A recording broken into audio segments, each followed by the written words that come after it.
Buenas tardes, hermanos. Dios les bendiga, Dios les guarde. Debo reconocer que siempre es un privilegio que agradezco poder estar con la Biblia abierta y delante de mis hermanos con quien comparto mi fe, mi esperanza, para hablar acerca de lo que el Señor ha hecho con nuestras vidas. Y esta tarde yo agradezco a Dios por el liderazgo de esta congregación, que han sido de gran bendición para mi vida, han sido de gran edificación para mi vida en estos meses que hemos estado compartiendo el tiempo con esta iglesia. Y sé que es una iglesia, como lo he dicho en varias oportunidades, que se rige por la palabra de Dios, la sola Escritura, que está edificada sobre esa esperanza viva a la cual el Señor nos ha llamado a esperar, y que tenemos una esperanza bienaventurada y gloriosa en la venida de nuestro Señor Jesucristo. Y como dice el mismo apóstol Pedro, quien nos ha ocupado en los últimos meses para estudiarlo, a la cual hacemos bien en estar atentos, ¿sí? Como una antorcha encendida. Entonces, la palabra del Señor es esa lámpara que ha de alumbrar nuestro caminar en Cristo. Vamos a poner este tiempo en las manos de Dios. Vamos a orar. Padre bendito, en el nombre de Jesús te damos gracias por el privilegio de estar delante de tu presencia. Rogamos, Señor, que tu Espíritu Santo, Señor, hable a nuestros corazones, hable a nuestro entendimiento y nos permita, Señor, ser edificados por tu palabra, ser consolados por tu palabra, Señor, ser exhortados por tu palabra, pero también, Señor, ser redarguidos por tu palabra. Gracias, Señor, por lo que tú estás haciendo en la vida de cada uno de mis hermanos, por la fortaleza, Señor, por el consuelo, por la dirección que tú nos has dado, Señor, a través de tu palabra. Gracias, Señor, por lo que harás en la vida de cada uno de nosotros. No sabemos todavía lo que ha de venir, pero sabemos, Señor, que un día vamos a verte cara a cara, Señor, y vamos a poder contemplar tu gloria, Señor, y en esto nos regocijamos, Padre. Bendice este tiempo, Señor, habla tú a nuestros corazones, edifícanos, porque tú eres el que lo haces, Señor. En el nombre de Cristo Jesús te damos gracias. Amén. Palabra fiel y digna de ser recibida por todos, que Cristo Jesús vino al mundo para salvar a los pecadores, de los cuales yo soy el primero.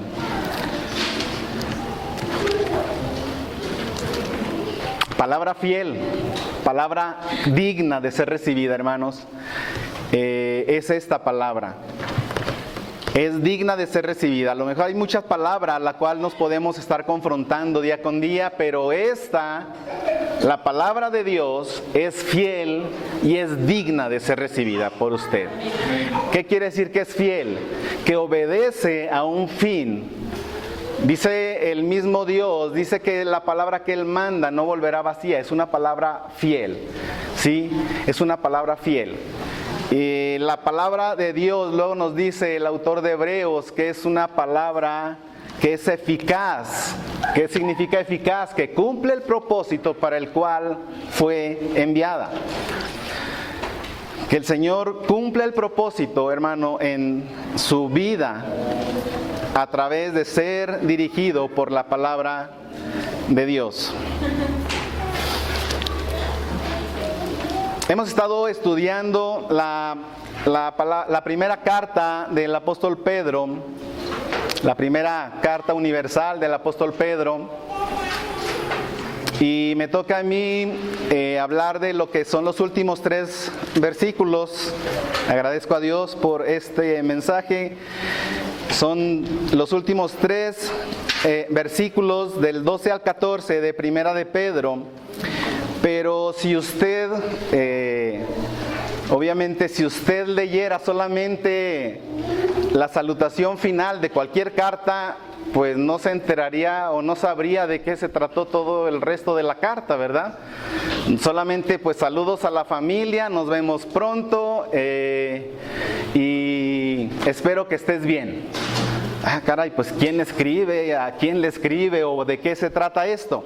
Entonces me he permitido hacer un repaso general de toda la carta. Entonces espero que esté preparado para hacer un recorrido más o menos en avión desde el primer capítulo hasta el final. Vamos a tocar los puntos más sobresalientes y espero terminar obviamente con los versículos que me han sido encomendados, que son los últimos 3, donde el apóstol está despidiéndose de las iglesias a las que le escribió.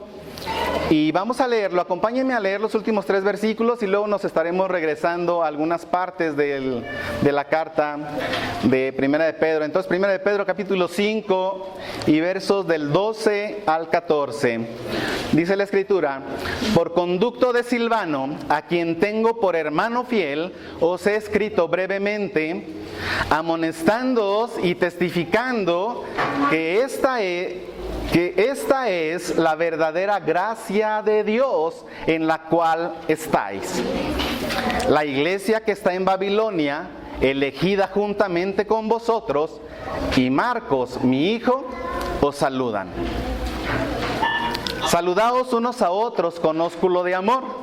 Paz sea con todos vosotros los que estáis en Jesucristo. Amén. Debemos decir que, aunque usted lo sabe y lo tiene bien claro, el autor de esta carta es Pedro, el apóstol Pedro, y comienza la carta diciendo de esa manera. El apóstol Pedro dice: Pedro, apóstol de Jesucristo, a los expatriados de la dispersión del Ponto, de Galacia, Capadocia, Asia y Bitinia, y empieza diciendo quién es el que está escribiendo y a quiénes les está escribiendo. Ahora, el apóstol Pedro escribió esta carta, se piensa que entre el año 63, 64 después de Cristo. Hay algunos puntos, algunas cosas que se tienen que o están en discusión. No sé se tiene bien la certeza del lugar de dónde estaba Pedro cuando escribió esta carta, pero si el nombre de Babilonia, que ocupa los últimos versículos que leímos ahorita, se refiere a la antigua ciudad a orillas del Éufrates, o bien si se refiere a Roma, lo vamos a explicar en un rato más, para saber desde dónde se escribió esta carta. Y es uno de los versículos que quedan ahí con cierta oscuridad para decirnos desde dónde se escribió esta carta. El tema que Pedro les está comunicando a los creyentes, y por supuesto a nuestras iglesias hasta nuestro tiempo, el tema que Pedro tiene en mente tiene él en mente a los creyentes judíos que están ¿dónde? Están en la dispersión, judíos que tenían o tuvieron que salir huyendo de su lugar de origen en una dispersión, en una persecución. ¿Por qué tuvieron que salir? Pues porque Dios así lo tenía planeado. Cuando vienen las persecuciones a la iglesia, no viene nada que se le escape de su control a Dios. Entonces, usted recuerda, por ejemplo, desde que comenzó la primera persecución en Hechos, Dios había sido muy claro cuando Jesús habla y les dice: me seréis testigos en Jerusalén, en Judea, en Samaria y hasta lo último de la tierra. Y sin embargo la iglesia se había quedado muy cómoda, bien a gusto, se habían quedado ahí en Jerusalén, y debió haber sido toda una experiencia estar escuchando los sermones del mismo apóstol Pedro. Imagínense, congregaciones de 3,000, de 5,000, y luego estaba ahí toda esa congregación con palabra más fresca no se podía tener, hermano, directamente de los labios, directamente de la boca del apóstol Pedro, escuchar al apóstol Juan, escuchar a los hermanos que estaban ahí reunidos, las predicaciones. Debió haber sido toda una experiencia donde todos hubiéramos querido estar y no nos hubiéramos querido retirar por ninguna manera. Por eso entiendo a los hermanos que compartían la semana pasada acerca de esas conferencias tan edificantes que tuvieron en Jerez y se disfrutan tanto y está tan a gusto estar rodeado de hermanos y hermanos que me están edificando, y decimos, bueno, pues entiendo que cuando el mismo apóstol Pedro le dice a Jesús, ¿verdad?, en ese día de la transfiguración, oye Jesús, pues es bueno que hagamos unas enramadas y nos quedamos aquí, mira, está Moisés, está Elías, estás tú, ¿qué más puedo pedir? Aquí nos podemos quedar y nos olvidamos de todo lo demás. No fuiste creado para eso, no fuiste llamado para eso, hermano. No podemos quedarnos en Jerez rodeados de hermanos que me edifican y me bendicen. No podemos quedarnos ahí. Somos llamados a regresar. Somos llamados a regresar. El mismo endemoniado gadareno, después de que fue sanado, quería seguir con Jesús y quería decir, ya tenía su maleta y su mochila hecha seguramente, y quería seguir a Jesús a donde quiera que él fuera. ¿Y qué le dijo Jesús? Nada de eso, tú no vienes conmigo, tú te quedas, porque es necesario que lo que el alto Dios ha hecho contigo, necesitas ir y testificar. Ahí donde te vieron endemoniado, ahí donde te vieron todo ignorante de Dios, todo ajeno de Dios, ajeno a la ciudadanía celestial, ahí donde estabas sin esperanza y sin Dios en el mundo, ahí donde estabas muerto en tus delitos y pecados, ahí es necesario que tú testifiques de la vida y que tú testifiques de lo que Dios ha hecho contigo. Entonces somos llamados a eso. Entonces la iglesia que se convirtió a Cristo, que siguió a Cristo en Jerusalén, fue llamada para salir y testificar a donde quiera que fuera. Entonces cuando viene la persecución, cuando viene la dispersión, es con el propósito de que el evangelio debe seguir predicándose por donde quiera que vayamos. Sin embargo, también Pedro tiene en su mente a los creyentes gentiles. Ahora, esta carta fue escrita, se supone, desde una iglesia gentil. Y presenta todas las verdades fundamentales donde está sustentada la fe y la esperanza del creyente. Primera de Pedro, hermano, es una de mis cartas favoritas. Y no precisamente por llamarme igual yo que el apóstol, pero siempre me atrajo mucho de los versículos, pero los primeros versículos que memoricé fueron de Primera de Pedro, y debo comentarles y compartirles con gran gozo que de los primeros versículos que memoricé fueron de Primera de Pedro, el capítulo 1, y estaremos meditando en el versículo 18, pero porque nos habla acerca de que fuimos pues rescatados, y esa palabra siempre me llamó mucho la atención, y debe llamar la atención de usted cuando dice rescatados de vuestra vana manera de vivir, la cual recibiste de vuestros padres. Y esta parte me hablaba tan fuerte a mí, porque a mucha gente a la que le prediqué el evangelio, a la que le hemos predicado el evangelio, dice, es que es la tradición que me heredaron mis padres, es que así es como me enseñaron mis padres, y esto es lo que me enseñaron, y así me enseñaron a caminar mis padres. Déjeme le digo que sus padres preciosos, hermosos y muy amados por usted y por todos aquellos, no todo lo que le enseñaron es bueno. Dice la escritura aquí que esta manera de vivir, de esa vana manera de vivir, dice el apóstol Pedro, la cual recibisteis de vuestros padres. Ellos nos enseñaron con muy buena intención, con mucho amor, nos enseñaron a vivir de una manera que delante de los ojos de Dios, dice la escritura, es una vana manera de vivir. Probablemente fue una manera de vivir fructífera, productiva, y no que le hayan enseñado cosas malas, pero delante de los ojos de Dios es una vana manera de vivir. Probablemente le enseñaron a trabajar, le enseñaron a ser respetuoso, a ser trabajador, a ser responsable, a ser honesto, a ser transparente, a ser sincero, y quizá muchos otros valores que delante de la sociedad son buenos valores, por supuesto, pero que a los ojos de Dios es una vana manera de vivir. Dice, la cual recibiste de vuestros padres, y luego después dice, con qué fuimos rescatados, no con cosas corruptibles como oro o plata, sino con la sangre preciosa de Cristo, hermano. Y entonces toca una de las enseñanzas fundamentales del cristianismo, lo que es la redención, lo que es esa redención que significa comprar, sacar del mercado, agorazo, exagorazo, sacar del mercado, pero no es algo que se compra en el mercado para ir a revenderse después por un precio más caro, no, es sacar del mercado y no volver a ponerlo en venta. Ya no se vende, no está a la disposición de nadie. El Señor nos compró para Él. Y no más y nunca más volvemos a estar a la venta de nadie, porque además nadie puede pagar el precio que Cristo pagó por nosotros. No con cosas corruptibles como oro o plata, sino con la sangre preciosa de Cristo. Y empieza a hablar entonces en unos términos que no son ajenos a la gente, a los judíos a quienes les está hablando, porque dice, sino con la sangre preciosa de Cristo, como de un cordero sin mancha. Ese es un tema que ellos conocen y lo conocen bien. El tema que ellos conocen y lo conocen muy bien. Un cordero sin mancha y sin contaminación. Ellos sabían que tenía que ser un cordero sin mancha y sin contaminación, que tenía que estar preparado.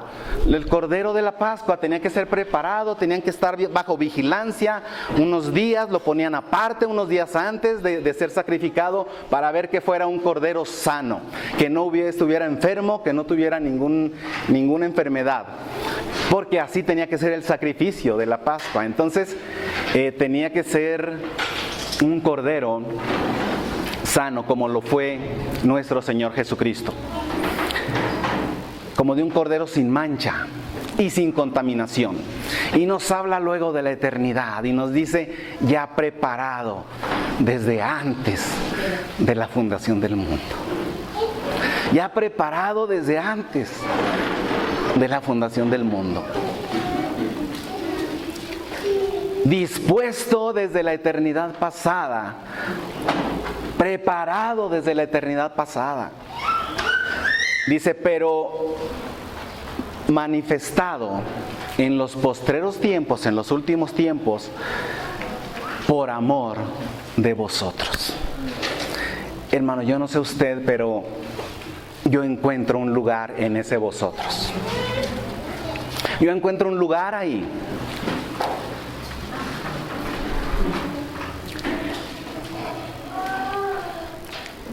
Y alabo a Dios, porque entiendo que el Dios eterno, creador de los cielos y la tierra, de todo lo visible y lo invisible, estaba pensando en mí antes de la fundación del mundo. Puede sonar presuntuoso, pero Él estaba pensando en mí. Él estaba pensando en usted. Y solo hacía falta que usted le ponga ahí su nombre, pero Él estaba pensando en usted. Uno de los versículos que más alienta mi corazón. Hermano, todas las verdades fundamentales de la fe cristiana están en esta carta. El apóstol hace un énfasis en la expiación, en el rescate. Y lo que caracteriza esta carta para los creyentes es que nos prepara, y como lo compartían mis hermanos que me antecedieron en el estudio de la primera carta de Pedro, nos prepara para obtener la victoria, pero es una victoria que se obtiene sobre el sufrimiento. Y decimos, pues ya vamos a empezar a hablar del sufrimiento, ¿verdad? Y el apóstol está interesado en que usted Si bien es cierto, contempla el sufrimiento, pero no contempla el sufrimiento sin propósito. Hay un propósito eterno, hay un propósito divino a través del sufrimiento. Y entonces el enfoque es en obtener la victoria sobre el sufrimiento. La semana pasada, apenas la semana pasada, nuestro hermano que nos compartió el sermón nos decía, sí, pues dice ahí, Jesús dice, Él viene para hurtar, matar y destruir. Y con esa parte nos estamos atemorizados toda la vida, ¿verdad? Pero no le damos y no nos enfocamos en la siguiente parte del versículo que nos compartía nuestro hermano y dice, pero yo he venido para que tengan vida y tengan en abundancia. Y entonces creemos más la palabra que nos dice que Él viene para hurtar, matar y destruir. Y por supuesto que es cierto. Por supuesto que es cierto, pero hermano, Jesús vino para darnos vida y vida en abundancia. La palabra sufrimiento aparece 15 veces y es el término clave de la carta. La carta la podemos dividir en la conducta y el sufrimiento del cristiano, y eso lo encontramos en el capítulo 1 hasta el capítulo 2, versículo 8. La conducta y el sufrimiento cristianos a la luz de la plena salvación en Cristo. Y luego la siguiente parte del capítulo 2, desde el verso 9 hasta el capítulo 4, 19, la vida del creyente en vista de su posición y el sufrimiento vicario de Cristo. Y en el último capítulo, el capítulo 5, encontramos esa última división que nos habla del servicio cristiano a la luz de la venida del príncipe de los pastores. Entonces, quisiera decir algunas cosas con relación al apóstol Pedro. La mayoría conocemos pues prácticamente todo de lo que se puede conocer, de lo que la Biblia habla del apóstol Pedro. Su significado como piedra, como roca, es un sobrenombre que Cristo le dio a este hijo de Jonás, Cefas. Originario de Betsaida. Y él, al igual que los primeros discípulos, recibió 3 tipos de llamamiento, 3 llamados. El primer llamado que Dios hizo a los discípulos fue que vinieran para ser su discípulo, fue llamado para ser su discípulo. Después lo llamó a Pedro para que lo acompañara siempre, que estuviera siempre con Jesús. Y vemos a Pedro siguiendo a Jesús donde quiera que él iba. Y luego fue llamado, el tercer llamado es para ser apóstol. ¿Qué es lo que caracterizó al apóstol Pedro durante toda su vida después de ser salvo por Cristo? El fervor, la energía y la impetuosidad. Si había un apóstol que fuera intrépido, que fuera osado, incluso en su conducta y en palabra, era el apóstol Pedro, ¿verdad? Siempre que se hacía una pregunta, Pedro era el primero que se levantaba y contestaba. Si había que ir a ver si era cierto que había resucitado, era el primero que iba por allá, el apóstol Pedro, ¿verdad? Y donde quiera lo vemos entonces con mucho fervor, con mucha energía, con mucha impetuosidad. A él lo vemos siempre protagonizando las listas de los apóstoles. Cuando se está hablando de ellos, él es el portavoz de los apóstoles cuando es el primero en confesar, cuando Jesús pregunta, ¿quién dicen los hombres que soy yo? Y el apóstol Pedro se levanta y dice, nosotros hemos creído que tú eres el Cristo, el Hijo del Dios viviente. Entonces el apóstol Pedro sí ocupa un lugar, por supuesto, preponderante entre la lista de los demás apóstoles. Hay muchas cosas que son, por supuesto, de imitar con relación a Pedro. Y encontramos a Pedro, ese mismo Pedro que confesó a Jesús, lo vemos versículos más adelante también pidiéndole a Jesús que no fuera a la cruz. Y le dice Jesús, apártate de mí, ¿verdad? Ese mismo Pedro que fue tan osado para pedirle a Jesús, ya resucitado, que si era realmente Él, le dejara caminar con Él sobre el agua, y Él lo hizo. Y ahí tenemos entonces al apóstol Pedro. Pedro.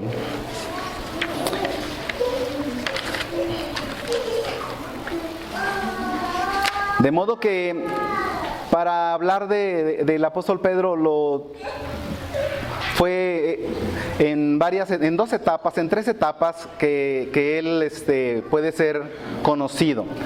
La etapa de formación la encontramos en los evangelios, donde él fue formado, él aprendió a hacer las cosas a la manera de Jesús.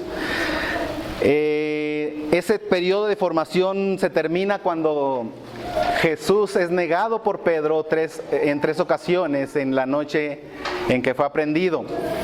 Y luego encontramos a un Pedro en la carta de Hechos, un Pedro diferente, ya era un Pedro diferente. Y ese segundo periodo se describe a través de toda la carta de Pedro, donde este apóstol condujo a la iglesia con mucha audacia, con mucha valentía. Él es el que se levanta a explicar lo que pasó en Pentecostés. Usted recuerda, se levanta y con mucho denuedo, con mucha fuerza, él explica el milagro del Pentecostés y entonces le da sentido a ese milagro. Pedro fue el principal instrumento en darle salud a ese paralítico en la puerta del templo. Pedro también se levanta y amonesta al mismo apóstol Pablo y lo confronta y se ponen de acuerdo en ese concilio acerca de cómo se debe predicar el evangelio y acerca de que los gentiles deben ser admitidos también en la iglesia. Ahora, en Hechos 15 se menciona por última vez al apóstol Pedro. ¿Qué pasó con Pedro después del capítulo 15 de Hechos?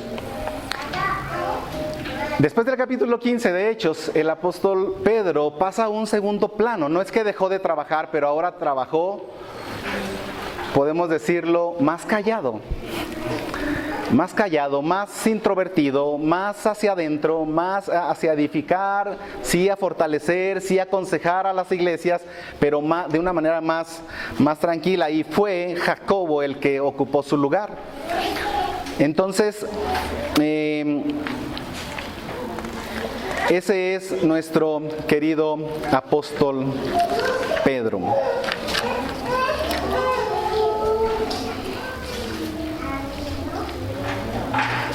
El primer capítulo de Pedro nos habla de la salutación y en el cuerpo de la carta, que es lo que más ocupa de espacio, encontramos el cuerpo de la carta entre capítulo 1 y verso 13 hasta el capítulo 5 y verso 11. Gracias, hermano, gracias. Yo la traía embotellada. Gracias. Desde el capítulo 1 y verso 13 hasta el capítulo 5 y verso 11 encontramos lo que es el cuerpo de la carta. Y de las cosas que tenemos que destacar, hermano, de esta carta es las exhortaciones a la santidad. Estoy convencido, como usted también debe estarlo, de que desde este púlpito solo debe predicarse dos tipos de mensajes. El mensaje al arrepentimiento.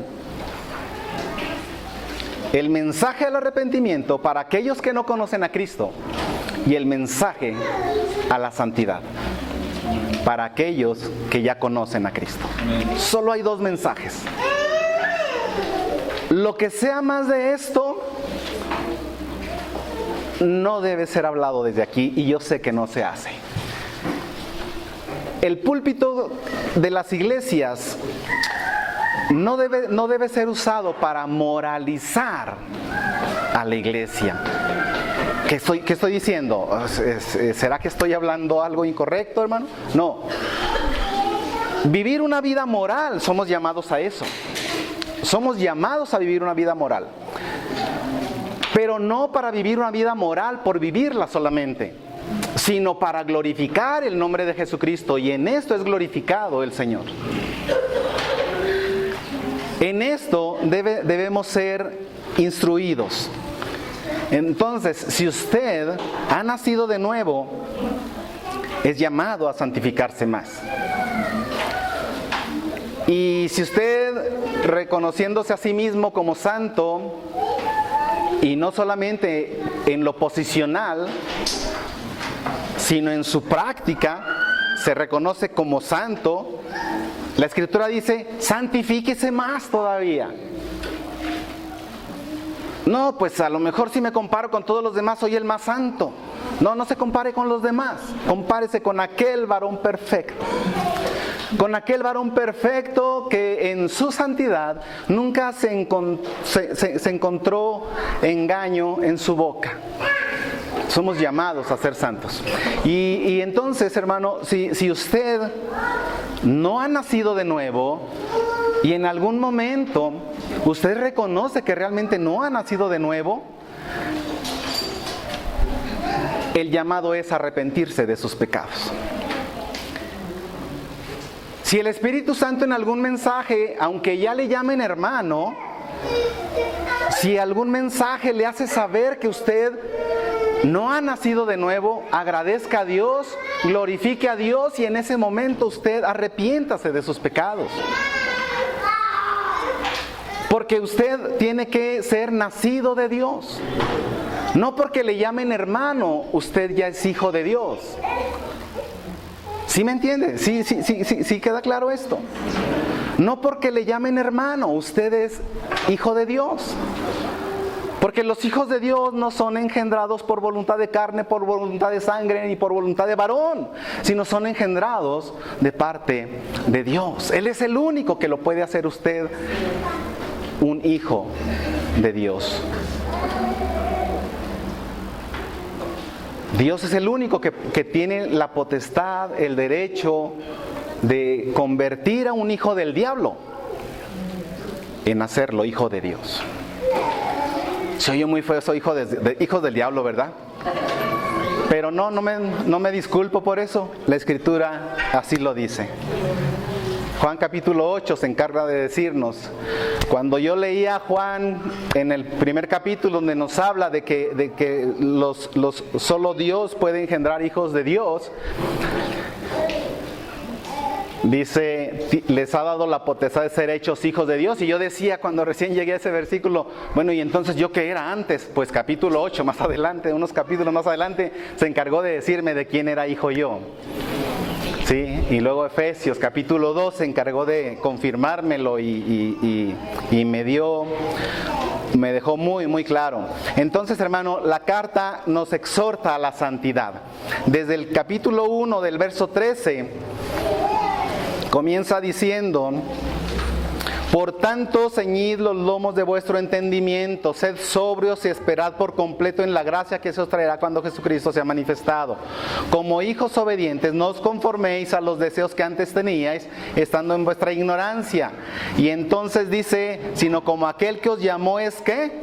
Santo, sed también vosotros santos. Los domingos desde las 11:30 hasta las 2:30 de la tarde. Está fácil, ¿verdad? Eso sí lo puedo hacer, ¿verdad? No, nos dice, sed también vosotros ¿qué? Santos.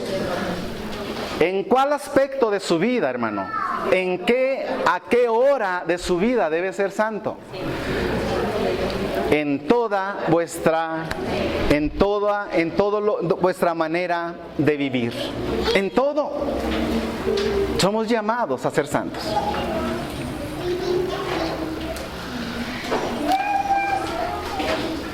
El cuerpo de la carta entonces se encarga de exhortarnos a la santidad, después se encarga de hablarle a la iglesia y ver a la iglesia y describir a la iglesia como un templo viviente del que Cristo es la piedra angular. Y aquí destacamos, y por supuesto que quienes me antecedieron nuevamente en el estudio de esta carta lo dejaron muy claro, el apóstol Pedro está desechando todo aquello, está desechando y echando por tierra todo aquello que se le fue adjudicado por la iglesia romana. La iglesia de Roma le atribuía cosas al apóstol Pedro que no eran, ni él mismo las rechazaba. ¿sí? La iglesia de Roma dice es que él fue el primer papa, es que él fue el obispo de la iglesia que estaba en Roma, entonces él siendo el primer papa es el vicario de Cristo y tiene toda el representante de Cristo en la tierra y todo eso el apóstol Pedro desde esta carta lo echa por tierra, ¿verdad que sí? Porque él reconoce que la única roca, que la única piedra, la única roca que forma el cimiento donde está la fe cristiana es él mismo. Y nosotros mismos nos nombra como piedras vivas que somos edificados juntamente con Cristo para formar la iglesia. Y entonces, fuera con eso, ¿verdad? Todo eso de que él estuvo a cargo de la iglesia de Roma. Tendríamos tiempo para decir que es muy poco probable que el apóstol Pedro haya vivido en Roma. Es muy poco probable. A Pedro le fue encargada la predicación, ¿a quién? A los judíos, y el apóstol Pablo salió a predicar a los gentiles. Cuando se escribe la carta de Pablo a los romanos, no creo que si Pedro haya estado en Roma, Pablo lo haya omitido de las salutaciones. Entonces Pedro no estaba en Roma. Desde el punto de vista de mucha gente que se ha puesto a estudiar, Pedro nunca estuvo en Roma. Y entonces también describe a la iglesia como real sacerdocio. Luego, a partir del capítulo 2, verso 11 hasta el 3, 7, nos habla de cómo es que la iglesia, lavada en la sangre de Cristo, debe vivir en una sociedad. Y entonces nos enseña cuáles son los deberes sociales que como iglesia tenemos que estar cumpliendo, del cristiano, del cónyuge, del esposo, de la esposa, de los hijos, del patrón, del siervo, y cómo debe ser nuestra conducta como hijos de Dios.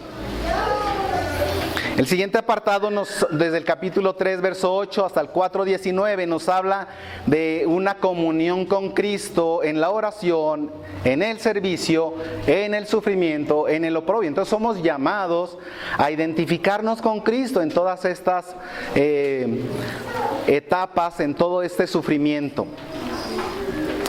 Y termina el cuerpo de la carta hablando de los deberes de los ancianos y de los jóvenes. Y por último los saludos, que son de lo que vamos a hablar enseguida. Una carta llena de teología, una carta llena de exhortación, una carta llena de ánimo, de consolación, una carta, hermano, que cualquiera de nosotros que esté sufriendo, cualquiera que sea la causa, por supuesto que el contexto en el que se está escribiendo esta carta es el sufrimiento por la persecución por ser cristianos. Y nos decía nuestro hermano que tocó este punto, ¿usted cree que hay persecución en la iglesia de hoy? Y concluíamos que una persecución como tal no la hay, cuando menos en esta parte del mundo no la hay, y no la hay todavía, pero que sería muy bueno que hubiera, ¿verdad? Que sería muy bueno que hubiera. ¿Por qué? Porque las persecuciones, hermano, las persecuciones a la iglesia cristiana siempre han servido como un filtro para saber quién es quién a los ojos de Dios. Es una carta que debe ser leída por todos, debe ser memorizada por muchos, debe ser citada por todos, hermano. Si usted va a llevar una palabra de consuelo a alguien que esté pasando por aflicción, un hermano que esté pasando por aflicción, aquí encontramos una palabra que usted le puede dar a esa persona. Porque el sufrimiento del cristiano no es sin propósito, ya lo había mencionado. El sufrimiento del cristiano es con un propósito, para que siendo sometida a prueba vuestra fe. Y entonces el Señor tiene un propósito, someter a prueba su fe. Y que esa fe, después de que usted glorifique al Señor, pasando como debe pasar las situaciones de prueba, su fe sea hallada en alabanza, honra y gloria a aquel que lo salvó. Amén. Entonces es una carta que debe ser leída nuevamente por todos, memorizada por muchos, leída por todos, memorizada por muchos y citada por toda la iglesia. ¿Cuáles son las doctrinas que se destacan aquí? El sufrimiento de Cristo y ese valor de expiación que el Señor hace por nosotros. Esa doctrina preciosa de la sustitución que citaba hace un rato nuestro hermano Dorian. Esa justicia que si se mira usted mismo, su justicia no es mayor ni de la de su hermano que está ahí a un lado. Su justicia propia no es mayor que la de su hermano que está ahí a un lado. Pero que dice el versículo que nos citaba nuestro hermano, que si nuestra justicia no es mayor que la de los escribas y fariseos. Y por supuesto, si hablamos de esa justicia conforme a la religión judía, pues ¿quién iba a ser más justo a los ojos de la religión judía que un escriba y un fariseo? Nadie en la práctica. Pero hubo uno que vino y no solamente satisfizo la justicia que exigía la religión judía, pero que satisfizo y cumplió toda justicia a los ojos de Dios. A los ojos de Dios. A los ojos de un Dios santo. Era necesario que la paga del pecado es muerte y que esa muerte pasó a todos los hombres por cuanto todos pecaron, y era necesario que quien viniera a ocupar mi lugar tenía que pagar con la muerte. Entonces el día que Cristo murió, la ira de Dios que merecía ser dejada caer sobre todos los pecadores, sobre usted y sobre mí, cayó sobre nuestro Señor Jesucristo. Ese día la ira de Dios cayó sobre él y fue tratado como el peor de los pecadores. Y su justicia, de un hombre que nunca pecó, ni se halló engaño en su boca, fue puesta sobre usted y sobre mí. Entonces, y solo entonces, lo dijo mi hermano, nuestra justicia es mayor que la de los escribas y de los fariseos y de cualquier otro que se quiera anotar en esa lista. La justicia imputada sobre usted es la justicia de Cristo. Y entonces, hermano, usted es visto a los ojos de Dios como aquel que nunca cometió pecado ni se halló engaño en su boca.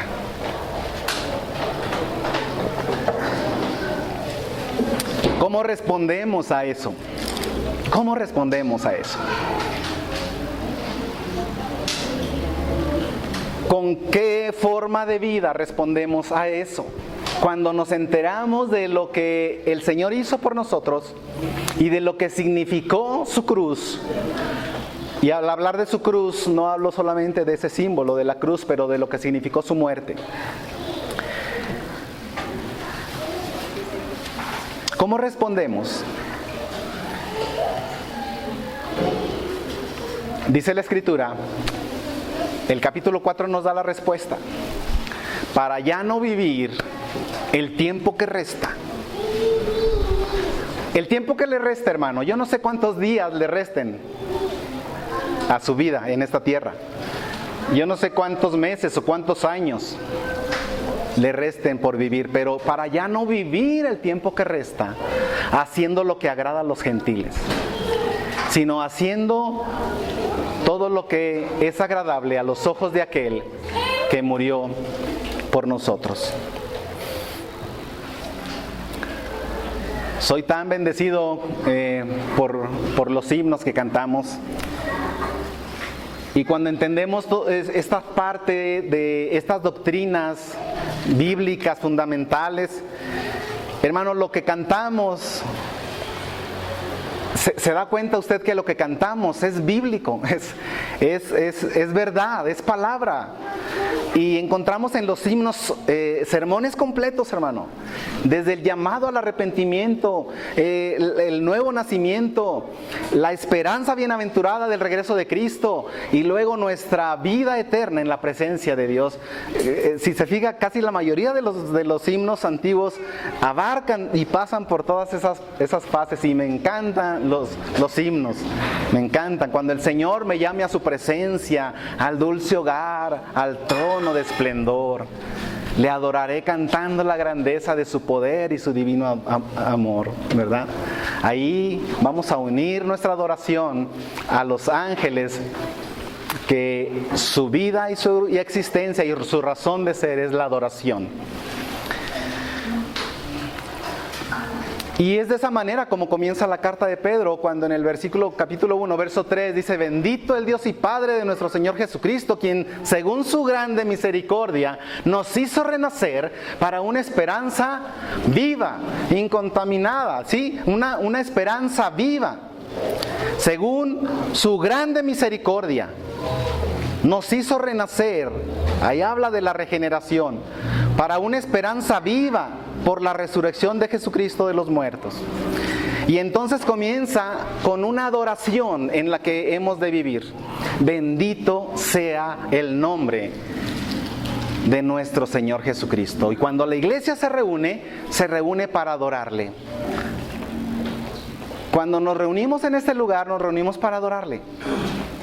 ¿Y por qué le adoramos? ¿Por qué los domingos por la mañana? Y quiero referirme únicamente al domingo, pero debe ser todos los días. Usted se despierta pensando en estos momentos y anhelando estar en estos momentos y esperando compartir este tiempo con los demás que tienen una esperanza igual que la suya. ¿Por qué? Porque el Señor me hizo renacer. Porque el Señor perdonó mis pecados y me hizo renacer, me regeneró, no me maquilló. Hermano, el Señor Jesús no está interesado en venir y maquillar personas, ¿verdad que no? ¿A qué me refiero con maquillar? Él no está interesado en que usted parezca cristiano, ¿verdad que no? Tristemente, muchas de las iglesias se conforman con hacer que sus asistentes parezcan cristianos. Donde se predica un pseudo evangelio, se producen ¿qué? Pseudo cristianos. ¿Qué pseudo? Que parecen, pero no son. Usted es llamado a un arrepentimiento para que sea usted hecho un hijo de Dios. Entonces la clave no está en lo que usted hace, sino en lo que usted es.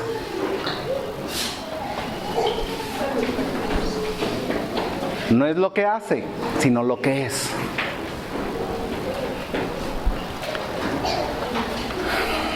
Bendito sea el Dios y Padre de nuestro Señor Jesucristo.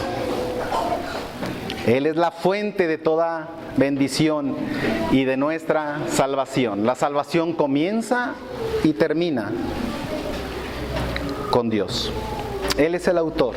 Él es el que lo planeó. Él es el que lo diseñó y Él es el mismo que lo efectuó. Pero además es el mismo que se encarga de perfeccionarnos día con día. Es su gracia y su Espíritu Santo sobre nosotros que nos perfecciona, que nos establece, que nos fortalece, ¿verdad? Cada día. Y entonces encontramos en esta carta el sufrimiento del creyente con su Señor. Encontramos doctrinas centrales como es la regeneración, encontramos el tema de la iglesia y el sacerdocio de todos los creyentes. Y con relación al sacerdocio, siempre me ha gustado destacar el papel que el sacerdote tenía en el Antiguo Testamento. Por supuesto, nuestro Señor Jesucristo, en sus 3 oficios, como sacerdote, como rey, él los ha cumplido, y somos nosotros llamados a hacer sacerdocio. Y me gusta destacar en el papel que hacían los sacerdotes. ¿Quién era? ¿Qué era lo que hacía el sacerdote en el Antiguo Testamento? El profeta habla al pueblo la palabra de Dios. Lo que escucha de Dios, eso es lo que habla al pueblo.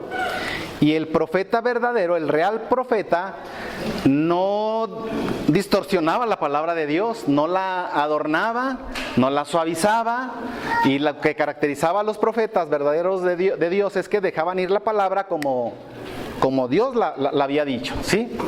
Esa es la labor del profeta.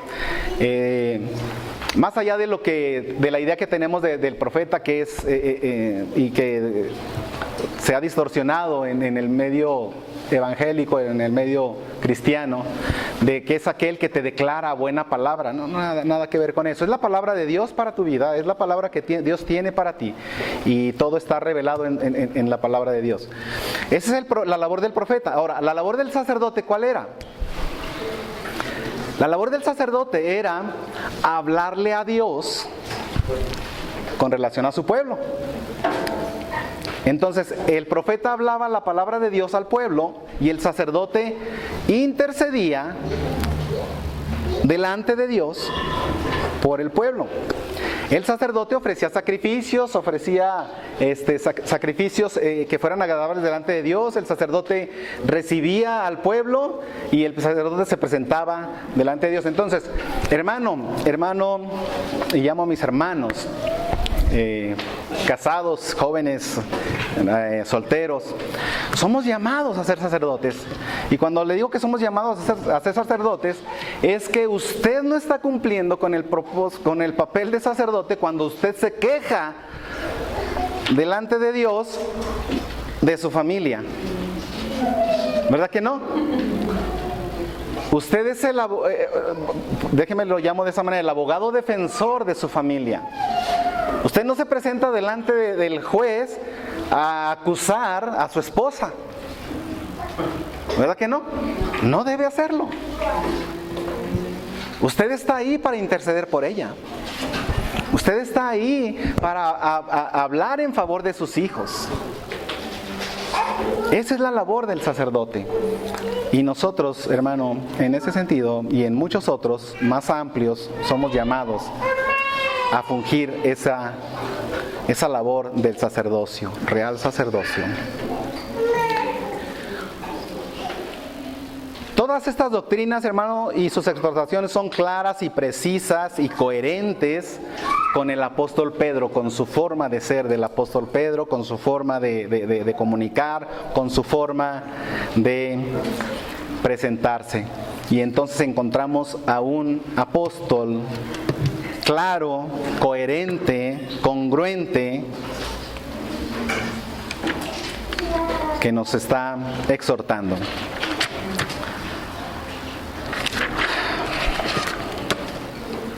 Ahora sí vamos a comenzar con la salutación. ¿Sí? Vamos a terminar la carta. Amén.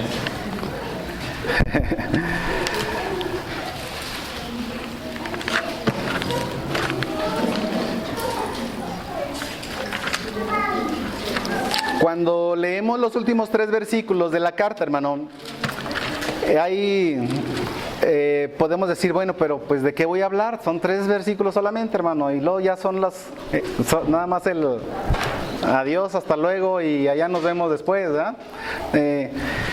encontramos el nombre, un nombre propio, y estamos obligados a citarlo, el nombre Silvano. Encontramos otra frase que por supuesto nos atrapa y sería suficiente para dedicarle un tema por completo, que es hermano fiel, un calificativo, 2 palabras, pero todo un calificativo, toda una doctrina, pero una enseñanza y un llamado a la fidelidad. Hermano fiel, ¿qué caracteriza a un hermano fiel? Y luego un verbo, amonestando, 2 verbos, testificando. Y luego una frase que la componen 4 palabras: verdadera gracia de Dios. Sería suficiente, hermano, de veras, para ampliarnos más sobre ello, pero solo le diré acerca del nombre propio que se cita aquí de Silvano, que seguramente corresponde al mismo nombre de Silas, que lo leemos como Silas en la carta, en el libro de Hechos. Se cree que este hermano tomó, igual que Pablo, un sobrenombre romano. Fue un miembro distinguido de la iglesia, aunque no se le nombra mucho a Silas. Sin embargo, donde anduvo Pablo un buen tiempo, ahí andaba también Silas.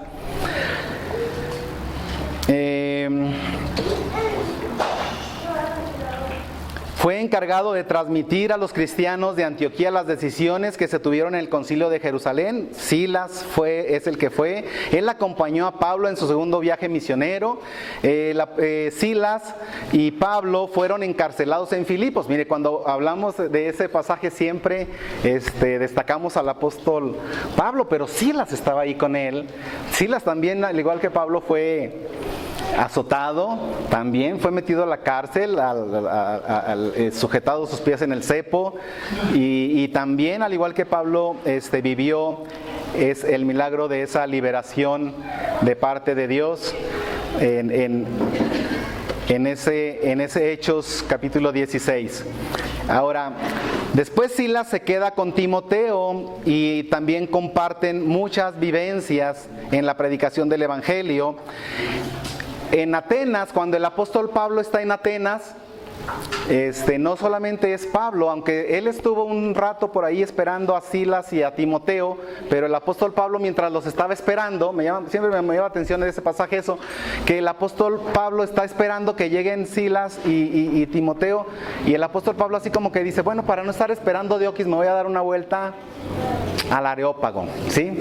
Y llega ahí al Areópago, donde los atenienses tenían a todos sus dioses, y empieza a predicar un mensaje de los más poderosos que se puede tener ahí en Hechos capítulo 17. Ahí está el apóstol Pablo predicando. Entonces Pablo reconoce la labor de Silas y la reconoce delante de la iglesia. Con relación a la siguiente frase que nos ocupa en estos 3 versículos, es hermano fiel.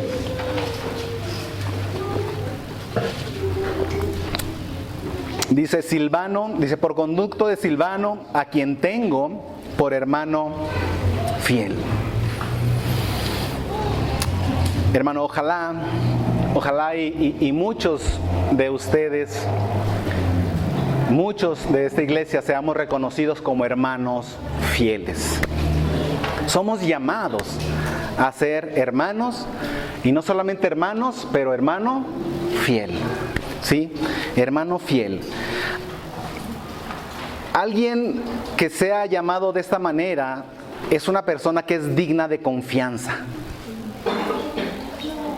Que es digno de confianza. Que es confiable.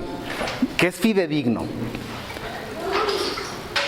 Que cuando le encargan hacer algo, ¿qué creen? Lo va a hacer. Que cuando le encargan que vaya, o que haga, o que venga, o que lleve, o que traiga, lo va a hacer. Y que va a encontrar resultados, va a entregar resultados, no va a entregar pretextos. Es un hermano fiel. Es un hermano que si le encargas algo, tú sabes que lo va a hacer. Probablemente va a ser difícil, probablemente va a batallar, pero si le encargas algo, lo va a hacer. Esa es una persona que se le puede llamar fiel. Entonces la fidelidad, hermano, es la capacidad, el poder o la virtud de dar cumplimiento a una orden que recibiste, o bien, más aún, que es capaz de dar cumplimiento a lo que promete que va a hacer. Esa es una persona fiel. La capacidad de no engañar. La capacidad de no traicionar a los demás. Lo vemos y lo destacamos y lo alabamos como uno de los atributos de Dios, ¿verdad? Su fidelidad. Y exaltamos y reconocemos a nuestro Dios por su fidelidad, ¿verdad que sí? Pero usted y yo somos llamados a ser fieles también, al igual que Dios. Somos llamados a ser fieles. Somos llamados a ser fieles. Él es fiel. Y leemos y nos gozamos en su fidelidad. Y nos gusta mucho citar esa palabra en 1 de Juan que dice que Él es fiel y justo, ¿verdad? También usted es llamado a ser fiel, hermano. Está asociado con la bondad de Dios. Está asociado con la bondad de Dios, pero Dios exige fidelidad. Destacamos la fidelidad también de Jesús. Y tenemos muchos versículos para hablar acerca de la fidelidad de Jesús. Pero aquí nos estamos ocupando y quiero destacar que somos usted y yo llamados a ser fieles y que debemos de seguir la fidelidad de Cristo. Él es fiel y justo. Usted también debe ser fiel. Esto es lo que debe caracterizar al creyente. Es un aspecto del fruto del Espíritu y es además la cualidad que Dios demanda de cada uno de nosotros. Ahora, ¿quién dijo que va a ser fácil que usted sea fiel? ¿Es fácil, hermano? ¿Es fácil ser fiel? ¿Es fácil mantenerse fiel a una promesa? No es fácil. Cuando usted se casó, usted hizo promesa a su esposa. Hizo votos. Y usted ha prometido mantenerse fiel. Ahora, ¿esto es fácil? Cuando usted se convirtió a Cristo, usted vino y como se nos citaba cuando nos predicaron el Evangelio, usted murió a usted mismo y ahora usted vive para Cristo.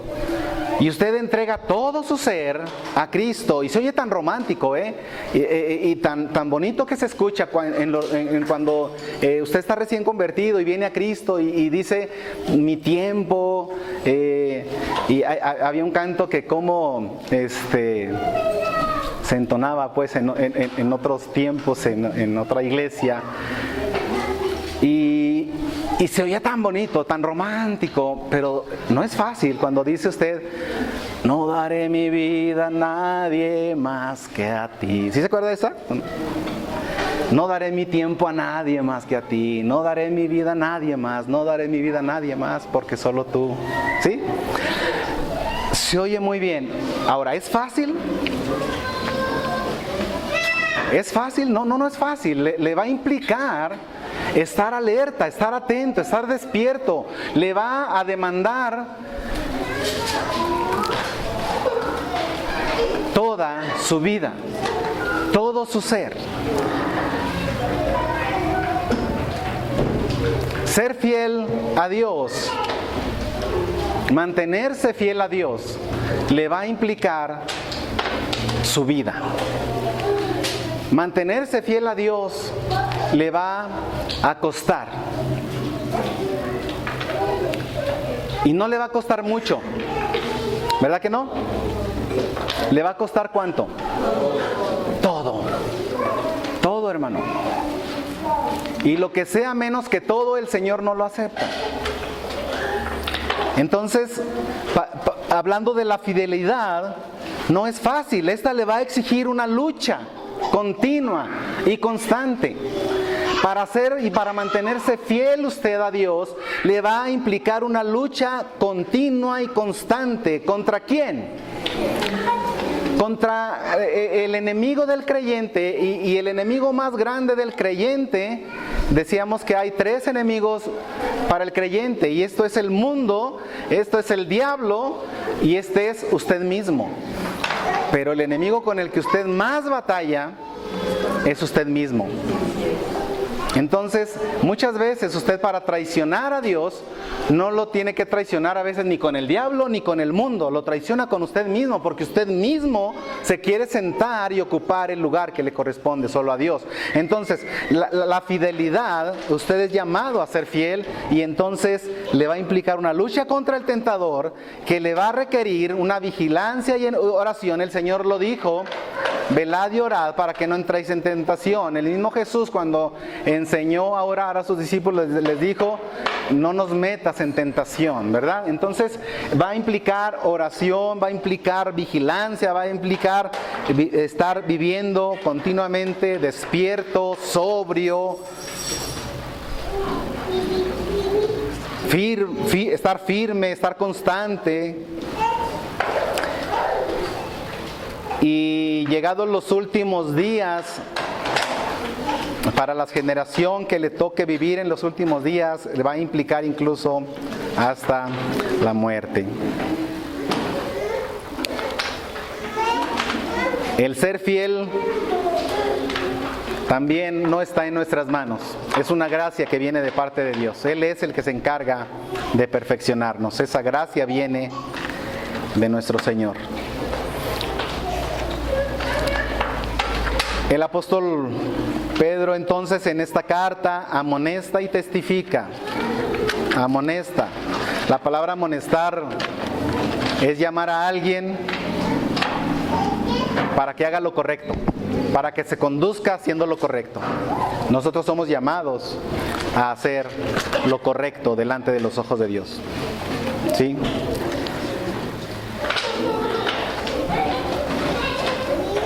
Vamos a estos últimos versículos, hermano. Dice la Escritura en el verso 14: saludaos unos a otros con ósculo de amor. Paz sea con todos vosotros los que estáis en Jesucristo. Amén. El ósculo de amor es un beso. Es un beso. Los cristianos de ese tiempo, por supuesto, se saludaban de beso. Era un beso sincero, era un beso sin prejuicios, y era un beso que se daba entre hombre a hombre, mujer a mujer, y era una muestra de hermandad cristiana, fuera de bienvenida o fuera de despedida. Esta es una indicación que se da en varias cartas, el saludarse de esa manera.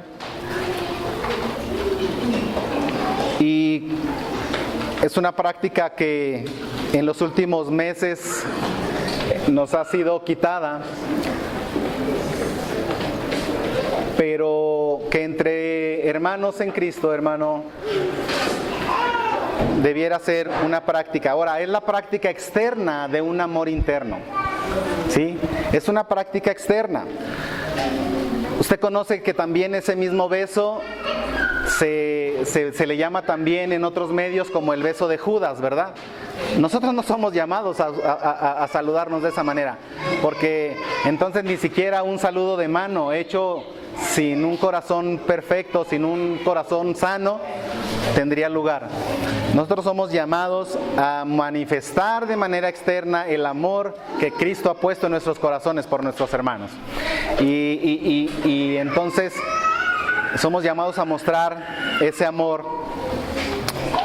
y por supuesto tenemos que seguirlo haciendo. En la iglesia, tanto el amor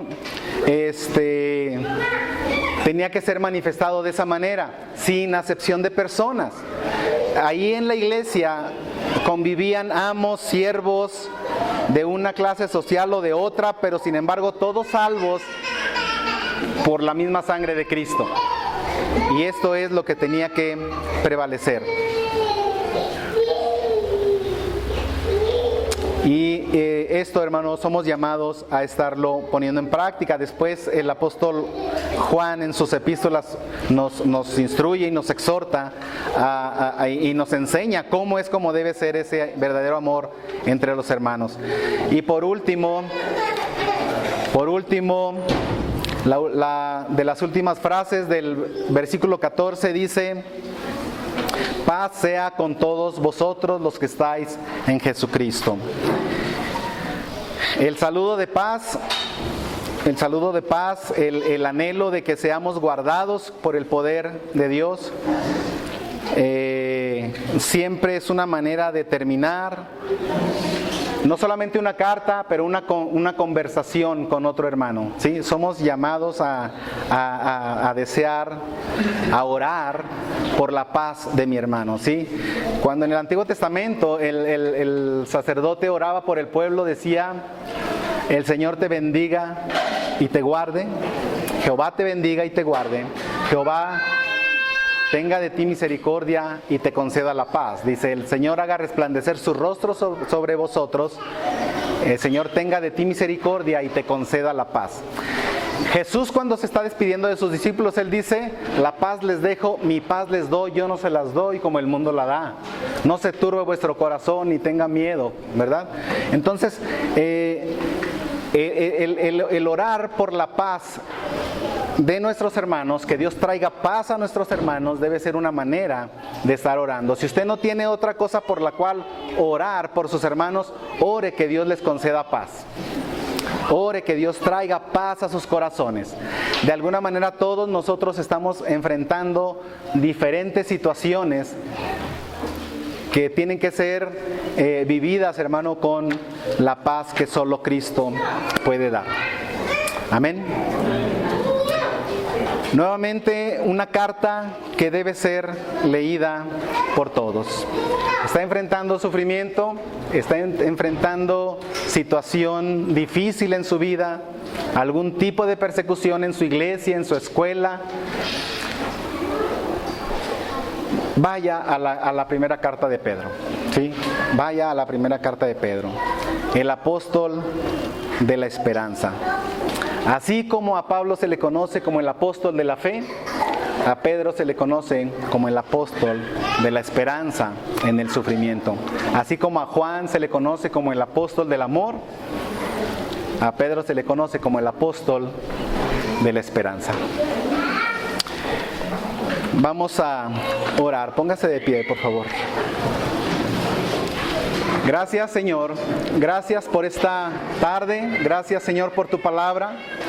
Gracias, Dios, porque nos has permitido caminar a través de esta preciosa carta, Señor.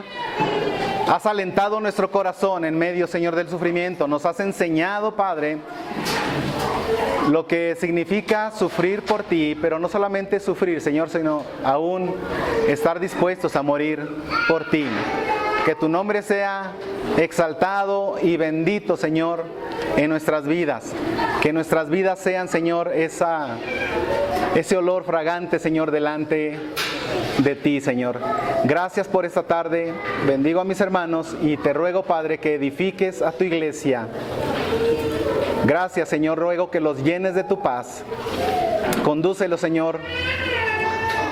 Condúcelos, Padre, con esa confianza de que nos tienes en tus manos, Señor. El tiempo que resta de nuestra peregrinación, Señor, estamos en tus manos, Padre. En el nombre de Cristo Jesús. Amén.